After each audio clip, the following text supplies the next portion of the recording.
بسم اللہ الرحمن الرحیم۔ السلام علیکم دوستو، امید ہے آپ سب خیریت سے ہوں گے۔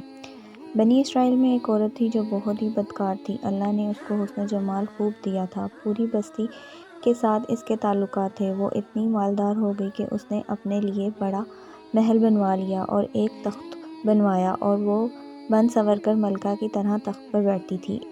ایک مرتبہ ایسا ہوا کہ وہ اپنے گھر کا دروازہ کھول کر بیٹھی تھی کہ قریب سے ایک بستی کا نوجوان جو کہ نیک اور عبادت گزار تھا، وہ ادھر سے گزرا اور گزرتے ہوئے اچانک اس کی نظر اٹھی تو اس عورت پر جا پڑی، اور اس عورت کی تصویر اس کے دل میں ایسی چھپ گئی کہ وہ آگے تو چلا گیا مگر اس کا دھیان ادھر ہی بھٹک گیا۔ جب وہ نماز، تسبیح اور تلاوت میں بیٹھتا تو اس کا دل نہ لگتا۔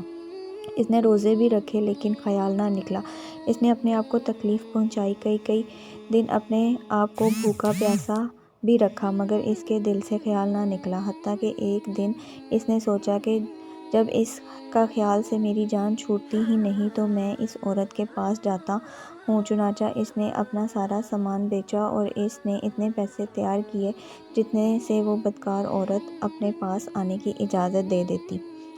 عورت کے پاس آیا اور اس کو پیسے دے کر، اللہ مجھے اس غیر محرم کے ساتھ بیٹھا ہوا بھی دیکھ رہا ہوگا، بس یہ خیال دل میں آیا تو اللہ کا درد دل پر غالب آ گیا۔ نوجوان کانپنا شروع کر دیا۔ عورت نے اس سے پوچھا کہ تم کانپ کیوں رہے ہو؟ تمہارا چہرہ زرد کیوں ہو گیا ہے؟ اس نوجوان نے کہا کہ بس میری طبیعت ٹھیک نہیں۔ عورت نے کہا کہ پھر تم جس مقصد کے لیے آئے ہو وہ مقصد پورا کرو اور چلو جاؤ۔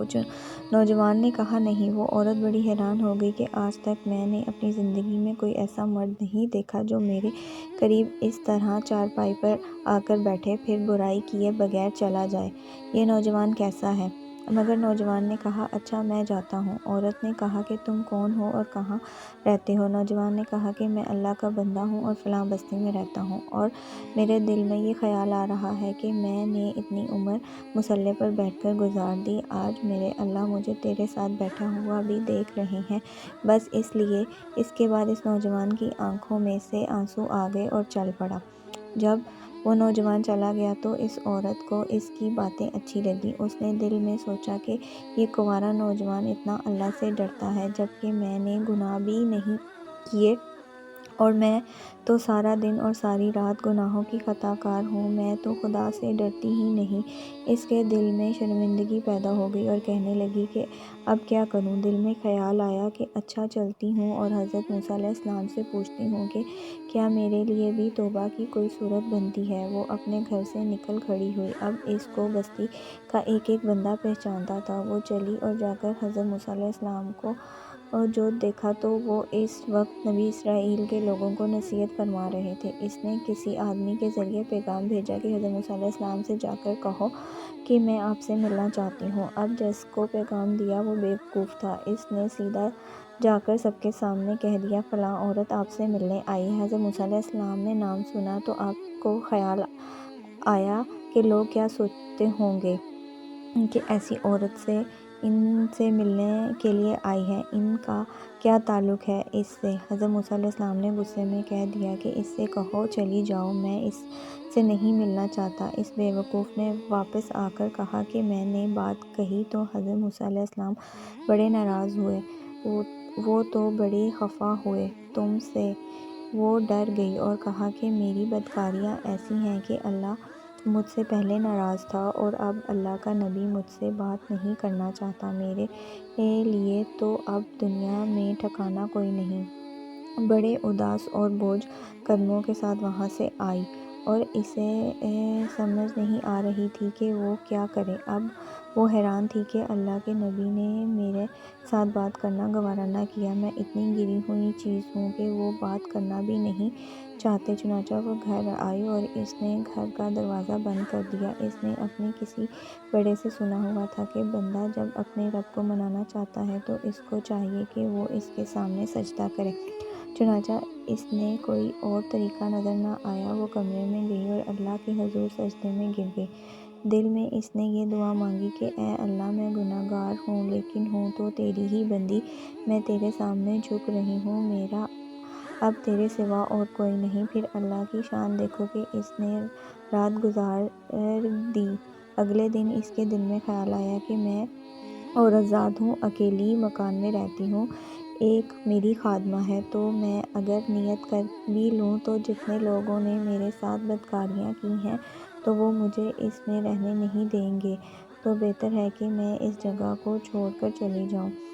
تبھی اس نے فیصلہ کر لیا کہ میں یہاں سے چلی جاتی ہوں۔ اس نے اپنے آپ کو ایک سادے سے کپڑے میں لپیٹا تاکہ کوئی کپڑوں کو اور اس کے حسن جمال کو نہ دیکھے، یہ کون جا رہی ہے۔ پھر اس نے سوچا عورت ذات ہوں، کہاں جاؤں گی۔ دل میں خیال آیا کہ وہ نیک نوجوان تھا جس کے دل میں اللہ کا اتنا خوف تھا کہ وہ اللہ کے ڈر سے کانپ رہا تھا۔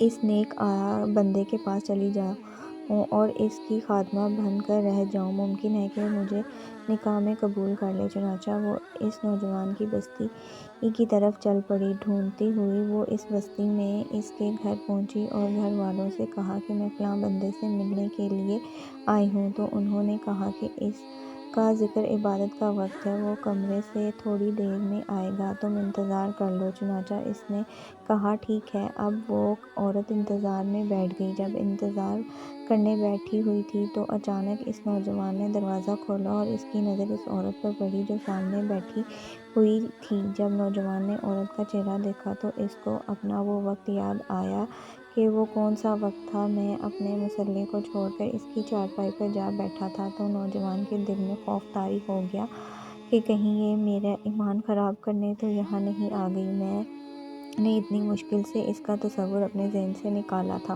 تو نوجوان پر اتنا خوف طاری ہو گیا کہ وہ وہیں گر گیا اور اس کی جان چلی گئی۔ اب اس کی وفات پر گھر والے بھی بہت رنج ہوئے اور اس عورت کو بھی بڑا غم ہوا۔ 3 دن بعد اس عورت نے اس کے گھر والوں کو بتایا کہ میں تو اس سے ملنے آئی تھی، تو گھر والوں نے کہا کہ اب تو وہ اس دنیا سے چلا گیا ہے، اس کا ایک بھائی ہے، اگر تم مناسب سمجھو تو ہم اس سے پوچھ لیتے ہیں، اگر وہ تمہارے ساتھ نکاح کر لے تو تم اس کے ساتھ نکاح کر لو۔ اس عورت نے کہا ٹھیک ہے۔ جب نوجوان کے بھائی سے پتہ کیا تو اس نے کہا کہ ٹھیک ہے، اگر پہلے یہ ایسی عورت رہی ہے اور اب توبہ کی نیت کر چکی ہے تو میں اس کو اپنے نکاح میں قبول کر لوں گا۔ چنانچہ اس عورت نے اس کے بھائی کے ساتھ نکاح کر لیا اور اس عورت کو اللہ تعالیٰ نے 7 بیٹے عطا فرمائے اور وہ 7 بیٹے نبی اسرائیل کے اولین میں سے گزرے۔ اس بدکار عورت بھی اگر توبہ کرتی ہے تو اللہ تعالیٰ اسے 7 ولیوں کی ماں بنا دیتا ہے۔ اللہ پاک نے انسانوں کو دل تو دیا ہے لیکن اس کا سکون اپنے پاس رکھا ہے اور فرمایا ہے یاد رکھو دل کا سکون صرف اللہ کی یاد میں ہے۔ ہمیں اللہ کی عبادت کرنی چاہیے، اس کے آگے سجدہ کرنا چاہیے اور سجدہ اسی وقت قبول ہوتا ہے جب سر کے ساتھ ساتھ دل بھی جھکے۔ اللہ تعالیٰ اپنے بندوں کی دعا اپنی بارگاہ میں قبول کرتے ہیں۔ اللہ کو وہ انسان بہت پسند ہے جو اپنی جوانی اللہ کی عبادت میں گزارتا ہے۔